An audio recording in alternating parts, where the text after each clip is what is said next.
저 천문문에 서서 나를 부르네. 저 빛난 면류관을 나 받았으리. 주에게 대신 상금 주시리니. 저 천국 이르도록 주의 복음 외치리.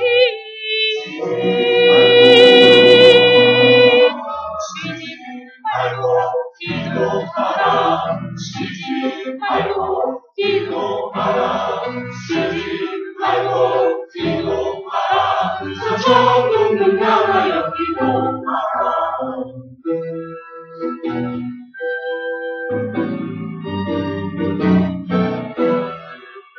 주 내게 약속하신 멸류관, 주 예수 앞에 그 멸류관 드리리. 오 형제여, 쉬지 말고 기도해.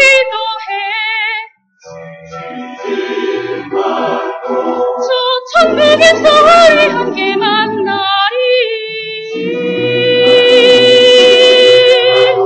쉬지 말고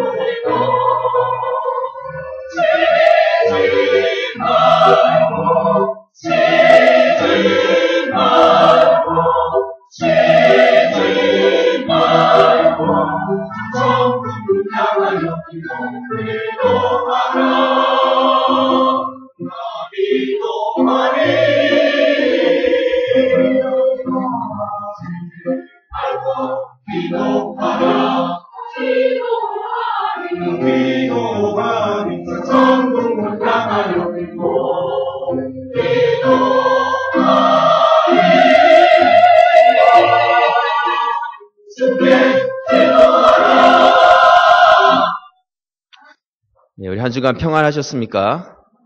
네. 평안하신 분도 계시지만 몸이 아프신 분들도 많이 계셨던 것 같습니다. 몸이 아프면 마음도 같이 약해지기가 쉬운데 우리 가족이나 성도 중에 이렇게 몸이 아픈 분들이 계시면 마음도 약해지고 좀 우울해지는 마음이 생기지 않나 생각을 합니다. 우리 옆에 계신 분들하고요, 우리 한번 인사를 나눴으면 좋겠습니다. 힘내세요. 주님이 계십니다. 우리 그럼 인사를 나누겠습니다. 힘내세요. 주님이 계십니다. 예, 우리 앞뒤에 계신 분들하고도 좀 인사를 나누시고요. 네.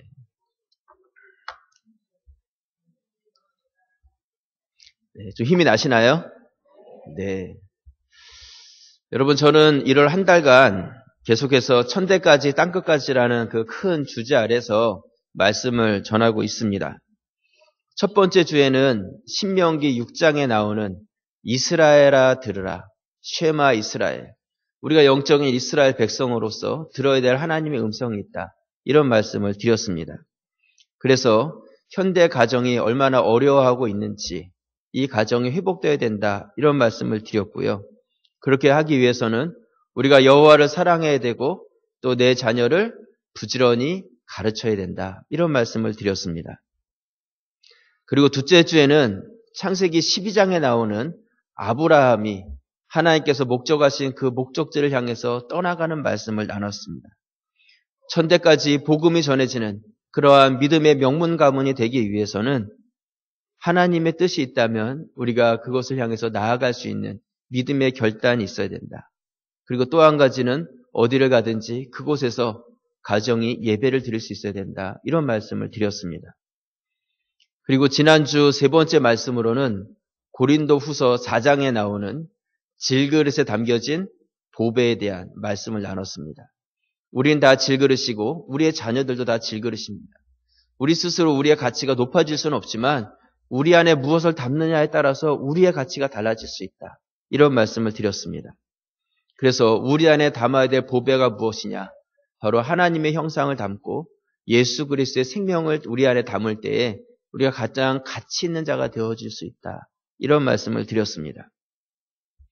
오늘은요, 우리가 잘 아는 이 달란트 비유의 말씀을 여러분들과 나누려고 합니다. 원래는 오늘 제가 이 말씀을 전하려고 한 것은 아니었는데 1월 마지막 주 이렇게 대하면서 어떤 말씀으로 이 한 달을 마감하면 좋을까 생각을 하다가 이 한 달을 결산하고 또한 한 달을 결단하는 마음으로 이 달란트 비유의 말씀을 전하면 좋겠다. 이러한 마음의 감동이 있어서 이 말씀을 준비하고 전하게 되었습니다. 먼저 이 비유의 말씀 우리가 잘 이해할 필요가 있는데요. 이 달란트 비유의 말씀은 우리에게 열심히 일하라는 그런 말씀이 아닙니다. 네가 열심히 일하면 내가 축복해 주겠다. 이런 말씀도 아닙니다. 이 비유의 말씀은 무엇이냐면 주님의 때가 우리에게 찾아온다는 것입니다. 그날을 준비하고 예비하고 있어야 한다는 것이죠. 이 달란트 비유 앞에는 어떤 비유의 말씀이 나오냐면 신랑을 기다리는 누구요? 10명의 열처녀의 비유가 나옵니다. 언제 올지 모르지만 신랑이 온다는 것이죠. 그때를 깨어서 기도하고 준비하고 있어야 된다는 말씀에 이어서 이 달란트 비유를 통해서도 언젠가 주인이 다시 올 때가 있는데 그때를 준비하고 있어야 된다는 것을 우리에게 말씀해주고 있다는 것이죠. 여러분, 주님께서는 반드시 오시고요. 그때가 되면 우리에게 회개할 것입니다. 얼마나 우리가 이 땅 가운데서 주신 그 달란트에 맞게 살아갔는지에 대해서 계산할 때가 우리에게 오게 된다는 것이죠. 오늘 말씀해 보시면 주인은 각 종들의 재능을 알고 있었어요. 이 사람은 5달란트를 맡겨도 되고 이 사람은 2달란트, 이 사람은 1달란트를 맡겨야 된다고 주인은 각각의 재능에 맞게 그 달란트를 나누어 주었다는 것이죠. 근데 우리가 중요하게 보아야 될 것은 그것을 나누어 주었다는 그 자체는 이 종들을 신뢰했다는 거예요. 믿으니까, 그렇죠? 적지 않은 돈을 그들에게 맡겨서 나가서 일해봐라 하고 일할 수 있는 미천을 줄 수 있는 것이죠. 신뢰하지 않았다면 주지도 않았을 것입니다. 종들이 3명만 있었던 것은 아니었을 거예요. 그리고요, 또 그들에게 이것을 신뢰했다는 것은 무엇을 의미하냐면 그 종들을 향한 주인의 기대감이 있었다는 것입니다. 내가 이것을 주면 나중에 이 종들이 그것을 가지고 많은 것을 남겨올 수 있을 것이라는 기대감이 있었기 때문에 이 종들의 이것을 나눠준 것이죠. 우리 이 비유의 말씀을 보면서요, 우리가 영적인 부담감을 가지기를 바랍니다. 영적인 부담감이 있어야 한다는 것이죠. 모든 보통 사람들은 이 땅에 태어날 때 약 500개에서 700개의 은사들을 가지고 태어난다고 합니다. 모든 사람들이 그렇다는 거예요. 그러니까 적어도 우리는 500개 정도의 은사를 가지고 이 땅에 태어난다는 것이죠. 각각 다른 은사를 주셨지만 우리에게만 특별하게 주신 그런 은사들이 있다는 것이죠. 우리에게 그것을 주셨다는 것은 무엇을 의미하냐면 우리를 향한 하나님의 기대가 있다는 것입니다. 오늘 이 달란트 비유에 보면 어떤 종들은 크게 칭찬을 받았고 어떤 종은 크게 책망을 받았습니다. 여러분, 우리가 알아야 될 것은 이 사람들이 그랬나 보다가 아니라 우리도 언젠가 주님 앞에 섰을 때에 칭찬을 받을 수도 있고 아니면 책망을 받게 될 수도 있다는 것이죠. 우리가 이 마지막 때를 준비하는 자로서 칭찬받을 수 있는 자로 여러분들 스스로가 준비될 수 있는 시간이 될 수 있기를 바랍니다.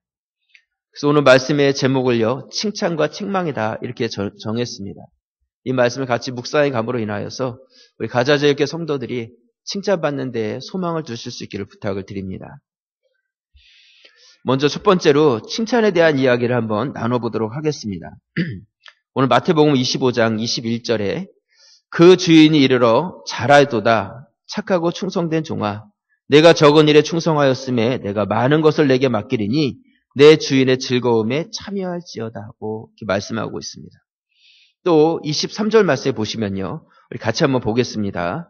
그 주인이 이르되 잘하였도다 착하고 충성된 종아 내가 적은 일에 충성하였음에 내가 많은 것을 내게 맡기리니 내 주인의 즐거움에 참여할지어다 하고 여러분 이 두 말씀에는요. 차이점이 없습니다. 한 글자도 다르지 않아요. 이 21절 말씀은 5달란트 받은 종이 나가서 5달란트를 더 남겼을 때 주인이 칭찬했던 말씀이고 23절 말씀은 2달란트 받았던 종이 나가서 또 2달란트를 남겼을 때 그에게 칭찬했던 말씀이 이 말씀이었어요. 모두가 다 큰 돈이지만 가치적으로 봤을 때는 5달란트는요. 2달란트에 비하면 2배 이상의 큰 가치를 가지고 있는 그러한 금액이었어요. 그런데 이 5달란트 받은 종에게 뭐라고 말씀하냐면 내가 적은 일에 충성했다 이렇게 말씀하고 있어요. 내가 적은 일에 충성했다는 것이죠. 그 5달란트 받은 사람이 한 일에 대해서 주인은 작은 일이라고 평가를 하고 있다는 것입니다. 그렇다면 2달란트 받은 사람한테는 너는 더 작은 일에 충성했다 이렇게 말해야지 옳을 것 같은데 오늘 이 칭찬의 말씀을 살펴보면 전혀 다르지 않게 너도 작은 일에 충성했다고 말씀하고 있다는 것이죠. 우리가 여기서 발견할 수 있는 중요한 사실이 무엇이냐면 하나님 앞에서 우리가 감당하는 그 사역들이요. 하나님 앞에서는 모든 것이 다 작은 일이라는 것입니다. 모든 것이 다 하나님 앞에서 동일하게 여겨지는 작은 일이 되었다는 것이죠. 우리 어떤 일을 할 때 그런 생각하지 않습니까? 무엇인가 대단한 일, 큰 업적을 남겨야지만 우리가 칭찬을 받을 수 있고 그래야지만 내 이름이 이렇게 드러날 수 있고 그럴 거라고 생각하는데 하나님의 시각에서는 그렇지 않다는 것입니다.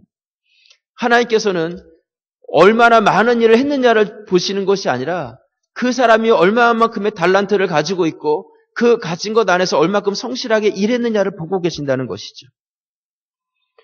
그들에게 주신 그 칭찬은요. 바로 그들이 얼마나 많은 일을 했느냐를 기준으로 해서 그것을 칭찬하신 것이 아니라 그들이 한 일에 대해서 그들이 받은 것에 대해서 얼만큼의 일을 했는지를 그가 보시고 그 성실함에 대한 칭찬을 해 주셨다는 것입니다.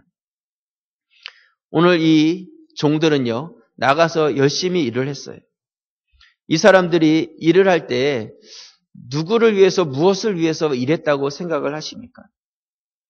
이들이 나가서 열심히 일해서 주신 것의 2배의 가치를 얻었습니다. 그러면 그런 생각할 수 있지 않겠습니까?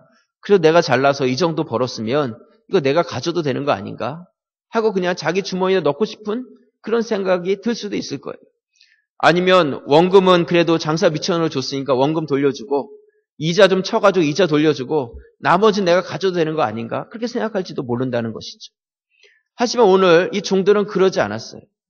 주신 것의 모든 것과 그 다음에 수익으로 얻은 것의 모든 것을 주인에게 가져왔고 그것에 대해서 주인은 동일하게 칭찬해 주었다는 것입니다. 만약 이들이 그렇게 가져오지 않았다면 칭찬을 받지 못했을 것입니다. 여러분, 이들이 일할 때에 잊지 않았던 것이 있었어요. 그것이 무엇이냐면 나는 지금 나를 위해서 일하는 것이 아니라 주인을 위해서 일하고 있다는 그 사실을 잊지 않았다는 것이죠. 내가 수익을 얻는 이 모든 것들이 다 내 것이 아니라 주인의 것이라는 것을 그들이 잊지 않았다는 것입니다. 여러분, 우리가 어떤 일을 할 때 중요한 것은 무엇이냐면 내가 누구를 위해서 일하고 있다는 그 생각을 우리가 조심해야 한다는 것입니다. 사람을 위해서 일하기 시작할 때요, 우리는 그 사람의 눈치를 보게 됩니다. 또 사람을 보면서 일하기 시작하면요, 불평과 불만이 생기게 되어 있어요.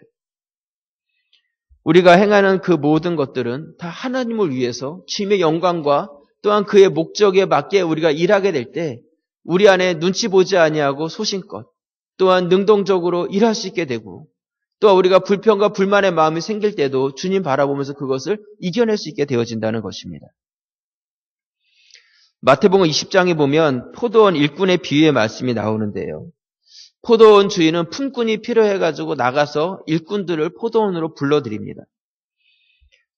나가서 일꾼들을 불러왔는데 아직도 일꾼이 여전히 모자라죠. 또 나가보니까 또 일꾼이 있어요. 또 그 사람들을 데리고 들어왔는데 또 나가보니까 또 일꾼이 있는 것이죠. 그래가지고 몇 번이나 나가냐면 무려 5번이나 나가서 일꾼을 데리고 와서 일을 시키게 됩니다. 마태복음 20장 6절 말씀에 보시면 제11시에도 나가보니 서 있는 사람이 또 있는지라 이르시되 너희는 어찌하여 종일토록 놀고 여기 서 있느냐. 7절 같이 읽겠습니다. 이르되 우리는 품꾼으로 쓰는 이가 없음이니이다. 이르되 너희도 포도원에 들어가라 하니라. 여러분 이 말씀에 보시면요. 주인은 모든 일한 사람들에게 똑같은 품삯을 줬어요. 우리 생각할 땐 참 마음씨 좋은 주인이다 생각할지 몰라요. 어떤 사람은 하루 종일 일하고 어떤 사람은 나중에 1시간만 일했는데 똑같은 품삯을 줬으니까 주인이 참 착한 사람이다 이렇게 생각할지 몰라요. 근데 이 비유의 말씀에서 한 가지 알아야 될 것은 주인도 한 명의 일꾼이 필요했다는 것이죠. 한 사람의 일꾼이 귀했다는 거예요. 그 사람이라도 들어와서 마지막 1시간이라도 와서 이 일을 해주기를 바라고 있었다는 것이죠. 그래서 이 말씀에서 뭐라고 이야기하고 있어요? 너희는 어찌하여 종일토록 놀고 여기 서 있냐는 거예요. 왜 놀고 먹고 여기 있냐는 것이죠. 지금 너가 해야 될 일들이 있는데 왜 그것을 하지 못하고 있느냐고 안타까워하고 있는 이 주인의 마음을 우리가 헤아릴 수 있다는 것입니다. 여러분 저는 이것이요 우리를 향한 주님의 음성이라고 생각합니다. 이 말씀을 묵상하면서 우리 주님께서는 이미 우리를 위한 품삯을 준비하고 계시고 우리를 위한 칭찬을 다 준비하고 계시고 예비하고 계시는데 우리가 게으름 피우고 우리가 그것 일에 대해서 감당하지 못해서 또한 때로는 핑계됨으로 인하여서 그것을 얻지 못하고 있구나. 그것을 느낄 수 있었다는 것이죠. 주님께서는 우리가 처음 오나 늦게 오나 어떤 것에도 핑계거리가 되지 아니하고 언제든지 우리에게 일할 거리를 주시고 그것에 대한 동일한 칭찬과 또한 하나님의 그 놀라운 은혜로 우리에게 갚아주길 원하시는 분이라는 것입니다. 여러분 제가 계속해서 천대까지 땅끝까지 복음이 전해져야 된다. 그러기 위해서는 나 자신부터 내 자녀부터 우리 다음 세대부터 부지런히 가르쳐야 된다. 우리 가정에 예배가 드려져야 된다. 하나님의 형상과 예수 그리스도의 형상을 우리가 담아야 된다. 계속 말씀을 드렸어요. 여러분 중요한 것은 무엇이냐면 그것을 우리 머릿속으로 알고 있는 것 그게 중요하지 않습니다. 여기 얼마든지 알고 있는 것은 누구나 할 수 있어요. 그것이 나의 삶 가운데 녹아져서 나의 삶 가운데 그것이 실제적으로 나타나져야지 비로소 그것이 능력이 되어진다는 것이죠. 아무리 많은 달란트가 있다 할지라도 그것을 쓰임받지 못하고 내가 그 일에 대해서 감당하려는 의지가 없다면 그것은 돼지 목에 걸려있는 진주 목걸이에 불과하다는 것입니다. 내가 가진 달란트가 가치를 잃어버리는 것이죠. 여러분 각자에게 주신 그 달란트들이 있습니다. 그것을 놓치지 않기를 부탁을 드립니다. 저는 우리 가자제일교회에서 이렇게 목회를 해가면서요. 정말 목회할 때 중요한 것이 무엇일까를 깨닫는 것이 있는데 그것이 무엇이냐면 교회 안에는 특성화된 소그룹이 필요하다는 것을 느낍니다. 좀 특별한 소그룹들이 필요하다는 것이죠. 이것이 무엇을 의미하냐면 서로 가지고 있는 달란트가 다르고 가지고 있는 관심이나 필요가 다른데 그러한 필요와 관심 있는 분들끼리 모여서 그분들끼리의 작은 모임들이 교회 안에 수없이 많이 생겨나야 된다는 것을 느껴요. 그런 모임들이 필요하다는 것이죠. 제가 말씀드리는 것은 어떤 끼리끼리의 그런 모임을 이야기하는 것이 아니라 하나님의 말씀을 기준으로 해서 영적인 대화와 교제가 나눠질 수 있는 그런 작은 모임들이 우리 교회 안에 계속해서 생겨나져야 된다는 것입니다. 우리 순모임이 바로 그런 거예요. 여러분들이 순모임에 좀 더 열심을 내주시길 바랍니다. 순모임에 와서 자신의 삶의 이야기를 나누고 한 주간 동안 나의 삶 가운데 역사하셨던 하나님에 대한 이야기, 내가 묵상했던 하나님의 말씀이 나의 삶 가운데 어떻게 이루어졌는지 그런 이야기들이 모임 가운데 나눠주실 수 있기를 부탁을 드립니다. 또 1대1 모임 너무 중요해요. 우리가 오늘 신청서를 이렇게 나눠드렸는데요. 여러분들 안에 내가 한번 1대1을 해보면 좋겠다. 지금 준비된 리더자들이 준비되어 있어요.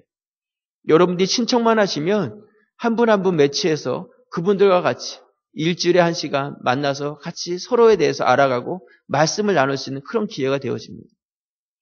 우리가 만나가지고 세상 얘기, 가정 얘기 또 남자분들은 술 한잔 하시면서 이야기할 수 있겠지만 어떤 그런 이야기가 아니라 하나님의 말씀을 가운데 두고 그 가운데서 우리가 어떻게 살까를 고민할 수 있는 그런 이야기들이 나눠질 수 있다는 것이죠. 우리 드림 오케스트라, 우리 악기반도 마찬가지입니다. 내가 악기를 배우고 싶은 분들, 이런 분들이 특성화된 소그룹으로 모이는 거예요. 그러면서 그 안에서의 기쁨을 누리게 되는 것이죠. 이미 시작됐는데 나는 지금 시작해도 늦은 것은 아닐까. 근데 그렇지 않아요. 저도 악기를 이렇게 좀 배워보니까요. 수준적인 차별이 있는 게 오히려 그 클래스를 더욱더 풍성하게 만들어요. 아마 이렇게 가르치신 분들도 공감하실지 모르겠는데 나중 배우는 사람들은 멜로디를 하고 먼저 배운 사람들은 하모니를 하더라고요. 그러니까 합주가 되는 거예요. 같은 악기를 가지고 연주를 해도. 그러니까 늦게 배우신 분도 얼마든지 가가지고 더 기쁘게 악기를 배우실 수가 있는 것이죠. 자녀들도 마찬가지고요. 성경 공부반, 우리 제자 훈련반, 또한 구약학교, 또 트리니티, 또 우리 교리반, 여러 이런 반들을 만들어내고 있는 것은요. 우리가 이런 것을 통해서 어떤 대그룹의 모임이 아니라 인원수도 좀 제한을 뒀어요. 너무 많으면 좀 자르려고 합니다. 그래서 적은 인원이지만 그분들이 말씀을 기준으로 해서 알아가고 그 안에서 교제를 나눠가는 그런 모임들이 계속해서 일어나기를 바랍니다. 마더와이즈 같은 것도 마찬가지고요. 제가 왜 이런 이야기를 드리냐면요. 교회 안에서 이러한 작은 모임들이 활발하게 여러 곳에서 일어나기 시작할 때 주일에 와서 이 드려지는 예배는 자연스럽게 오시는 거예요. 왜냐하면 나는 이 소그룹 모임이 좋기 때문에 그 모임에서 은혜를 받고 그 모임에서 서로 교제를 나누고 주일날 와가지고는 하나님 앞에서 예배를 드리면서 받은 그 은혜들을 영광으로 올려드리는 것이죠. 그게 예배잖아요. 그러니까 주일 예배 인원 이것이 중요한 것이 아니라 이 작은 모임들이 좀 활발하게 잘 세워져 가서 그 모임들이 건강하게 교회 안에 자리매김을 하면 그 분들이 다 예배 인원이 되는 것입니다. 여러분 제가 드리고 싶은 말씀은요. 조금 더 마음의 문을 여시고 좀 더 적극적으로 참여해 주시기를 부탁을 드립니다. 주보 간지에 이렇게 넣어드렸으니까요. 보시고 이름하고 원하시는데 체크를 하시면 교회에서 행정적으로 충분히 도움을 드리고 또 여러분들 교회에 오신 지 얼마 안 되신 분들은 그렇게 교회에 조금 더 한 걸음, 한 발자국 더 가까이 들어오셔서 같이 봉사하고 예배하는 그런 은혜가 있기를 부탁을 드립니다. 제가 간증 하나를 드리려고 하는데요. 제가 이게 교회 사역을 하면서 우리 자녀들을 보면서 이 자녀들이 좀 글로벌 리더로서 크리스찬 리더로서 사회 가운데 세워지면 좋겠다. 이런 마음을 가지면서 우리 교회 안에 좀 영어로 된 영어 모임이 하나 생기면 좋지 않겠는가? 그런 생각을 가졌어요. 그런데요.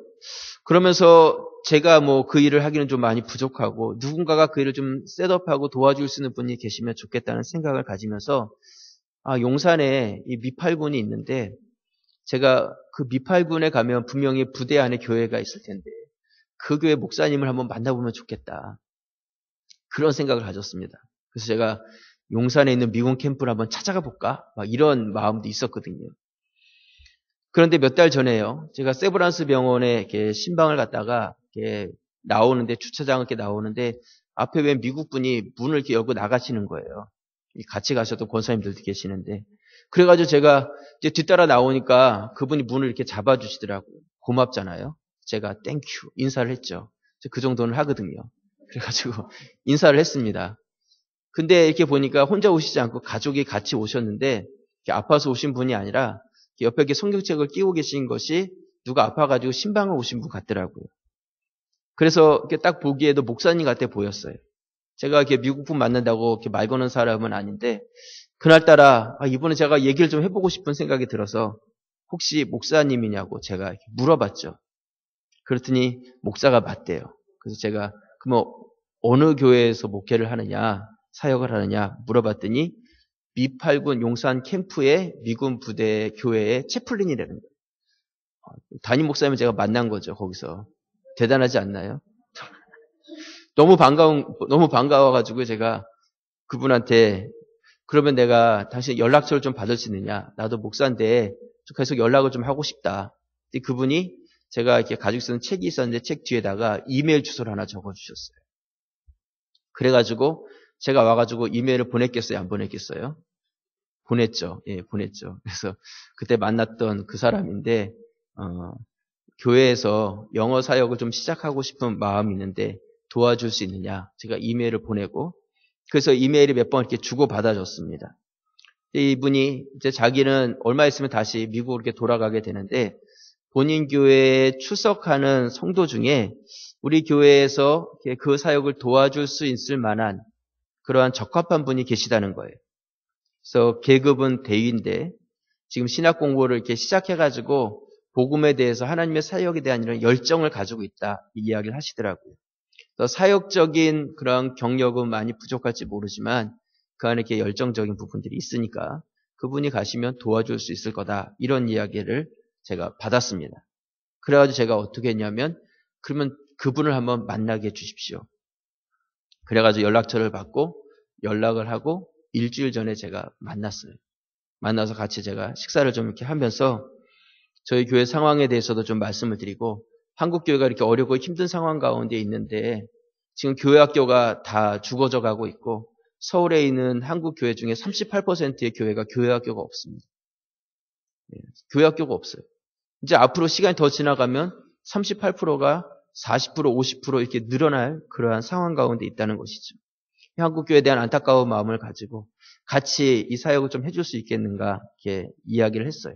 그래서 처음부터 대단한 그런 사역이 아니고 좀 마음에 있는 교회학교 아이들 중에서 한 20명 정도만 모아서 우리 교회에서 영어를 좀 하실 수 있는 분들을 팀을 짜줄 테니까 같이 한 팀이 돼가지고 주일 오후 시간에 우리가 지금 드림 오케스트라 악기 배우듯이 어떤 한 클래스 정도로 해서 영어로 된 그러한 찬양이나 또 뭐 스토리텔링이나 아니면 그룹 액티비티나 이런 것들을 좀 할 수 있을까에 대해서 이렇게 물어봤고, 본인이 그럼 해보겠다, 이렇게 이야기를 하셨습니다.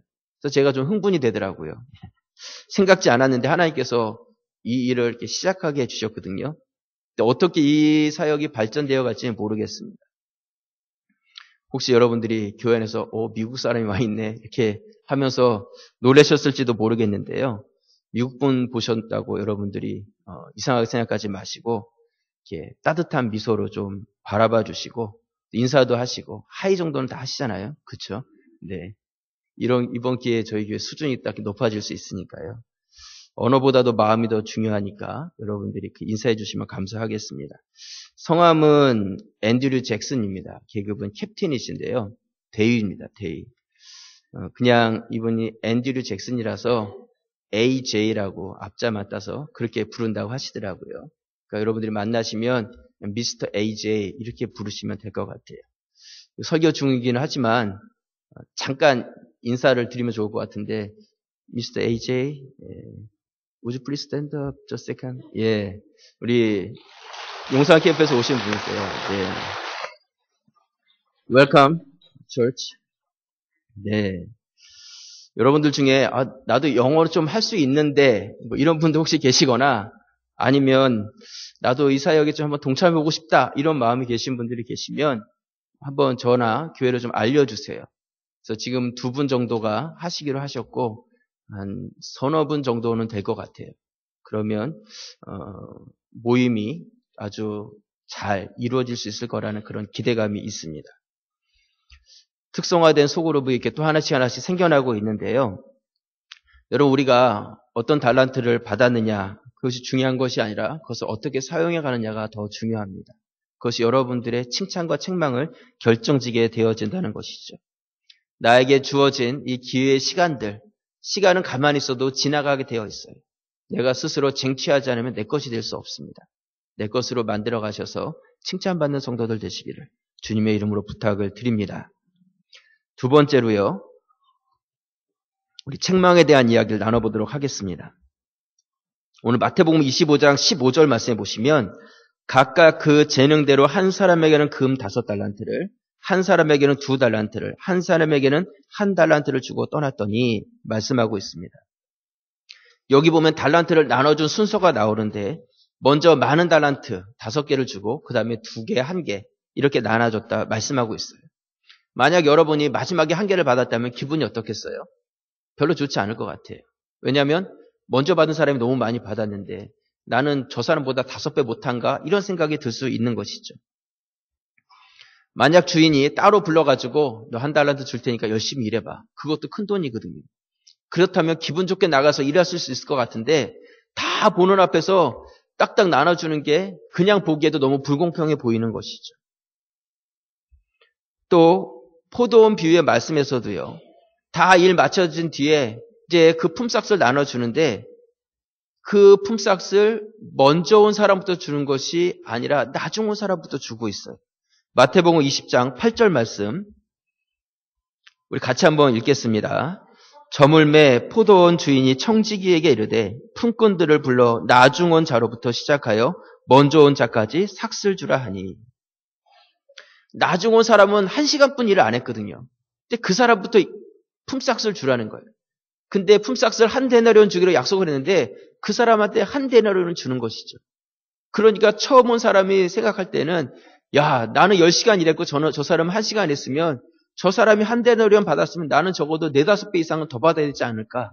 그런 기대감이 생기는 것이 사람으로서 당연한 거예요. 당연한 거. 그런데 주인이 만약에 처음 온 사람부터 1데나리온 주기로 했지 1데나리온 줄 테니까 받아가. 주고 보내고 그 다음부터 순서대로 온 사람들한테 1데나리온씩 주소 보냈다면 모든 사람들이 다 행복했을 것 같아요. 근데 성경은 거꾸로 줬다는 거예요. 마치 달란트 비유나 이 포도원 비유의 말씀이요. 굉장히 공통점을 가지고 있다는 것을 볼 수가 있습니다. 이 주인들의 행동을 보면 이 종들의 마음을 상하게 하고 있다는 거예요. 그렇다면 여러분 이 주인이 잘못됐습니까? 이렇게 질문해 본다면 뭐라고 말하시겠어요? 네, 잘못됐습니다. 불공평하잖아요. 달란트를 줄 것이면 다 똑같이 줄 것이고 또 월급을 줄 것이며 일한 만큼 줘야 되지. 이게 무엇입니까? 이건 불공평합니다. 우리는 얼마든지 그렇게 따질 수 있다는 것이죠. 그런데 오늘 성경은 그렇게 말씀하고 있지 않다는 것입니다. 여기서 우리가 한 가지 중요하게 알아야 될 사실은 무엇이냐면 달란트는요. 감춘다고 감춰지는 것이 아니에요. 나만 몰래 준다고 해서 나 혼자만 그것을 간직할 수 있는 것이 아니라 가지고 있는 능력들은 자연스럽게 드러나게 되어 있다는 것이죠. 여러분 세상을 한번 둘러보세요. 나보다 뛰어난 사람, 나보다 능력 있는 사람, 야, 저 사람 어떻게 저런 능력을 가졌을까? 그런 사람들 얼마든지 있습니다. 또 다시 한번 보면 나보다 못하는 사람들도 얼마든지 있어요. 이 달란트라는 것은 감추려고 해서 감춰지는 것이 아니에요. 우린 그런 것을 보면서 하나님 당신은 불공평합니다. 누구는 저렇게 많이 주시고 누구는 저렇게 똑똑하게 하시고 누구는 저렇게 공부 잘하게 하시고 왜 나는 이렇게 불공평하게 모든 면에서 떨어지는 자로 만드셨습니까?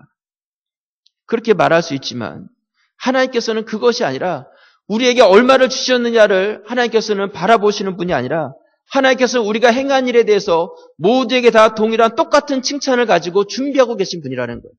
그렇기 때문에 하나님께서는 공평하신 분이라는 것이죠. 나눠주신 것이 다르다 할지라도 하나님께서 우리에게 주시는 칭찬은 다 똑같다는 거예요.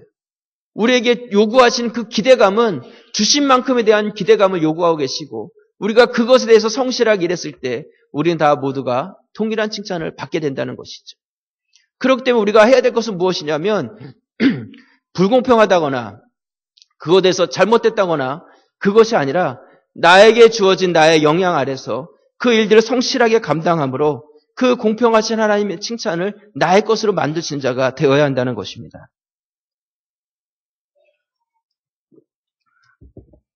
우리 두 비유의 말씀에서요. 책망받는 사람들의 공통점이 있어요. 이들은요. 주인을 불공평한 사람으로 알았습니다. 그리고 사람들을 볼 때 시기심과 질투 또한 그들과의 비교 이것이 그들이 책망받는 원인이었다는 것이죠. 오늘 마태복음 25장 24절 말씀해 보시면 1달란트 받았던 자는 와서 이르되 주인이여 당신은 굳은 사람이라 심지 않은 데서 거두고 해치지 않은 데서 모으는 줄을 내가 알았으므로 두려워하여 나가서 당신의 달란트를 땅에 감추어 두었나이다. 보소서 당신의 것을 가지셨나이다. 이 1달란트 받은 사람은 받은 다음에 가서 땅에다 묻어뒀어요. 왜냐하면 당신은 굳은 사람이라는 거예요.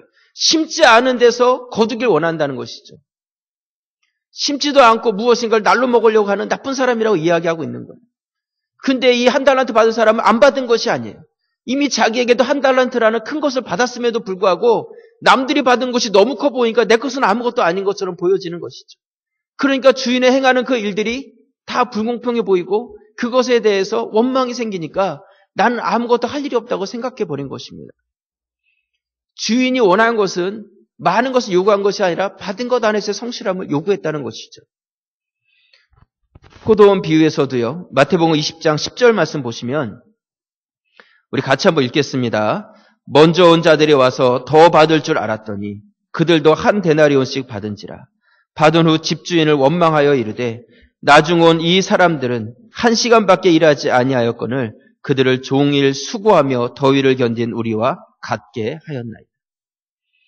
여러분, 우리가 책망받지 않으려면요. 이 비교하는 이 마음이 우리 안에서 버려져야 돼요. 그 마음이 우리 안에 계속 남아있는 순간에 우리는 책망받을 수밖에 없어요. 저 사람은 저 사람은 과거에 어땠는데 내가 그래도 이 정도인데 누군가 계속해서 비교하기 시작할 때 그것이 우리에게 책망으로 돌아오게 된다는 것이죠. 여러분 6.25 때보다 지금이 훨씬 더 우울증 환자가 많다는 이야기 알고 계시죠?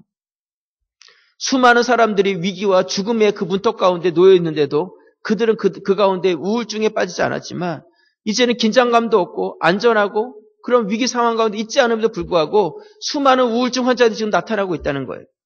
그래서 그 원인을 연구했는데 첫 번째 원인이 뭔지 아세요? 텔레비전이었어요. 텔레비전.